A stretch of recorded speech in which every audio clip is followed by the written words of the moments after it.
हमारे विद्वानों ने कहा है कि जर, जोरू और जमीन ये तीन चीजें संबंध खराब करती हैं।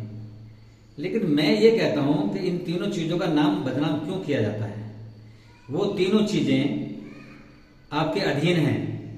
जैसे मान लिया मैं कहता हूं जर, रुपया पैसा, आपके पास मान लिया 1 करोड़ से लगाकर 1 अरब रुपए तक है।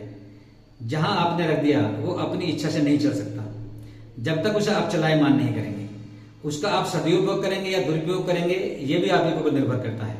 तो जहां उसका उपयोग करेंगे वहां उसका उपयोग हो जाएगा। इसलिए धन को भी बदनाम करना ठीक नहीं है। बदनाम भी करना है तो अपने आप को कीजिए। दूसरा जोरू, जोरू कहते हैं महिला को, स्त्री को। स्त्री सदैव आदरणीय है, उसका सम्मान करना सीखिए। अगर आपकी दृष्टि किसी नारी के विषय में बदल जाती है तो वो नारी दोषी थोड़ी है। और अगर कोई नारी आपको गलत रास्ते पर लेके जाना चाहती है तो आप जाते क्यों हैं? आप थोड़ा संभल के रहिए, बच के रहिए। तीसरा जमीन, धरती माता। अगर आपकी कहीं जमीन पड़ी है तो जमीन अगर आपकी 100 गज है तो अपनी 100 गज ले लीजिए।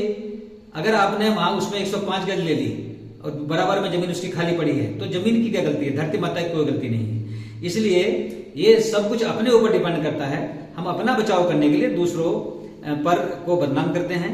इसलिए मेरा निवेदन है, ये ध्यान रखिए कि हम अगर अपने जीवन में प्रगति चाहते हैं तो हमें सकारात्मक सोच रखनी होगी, और अगर हम अपने जीवन को नरक बनाना चाहते हैं तो हमें नकारात्मक सोच रखनी होगी। इसलिए अच्छे लोगों की संगति में रहिए, अच्छी किताबें पढ़िए, अच्छे लोगों की सलाह मानिए, उन्हीं को अपना मित्र मानिए, बाकी को नहीं। धन्यवाद।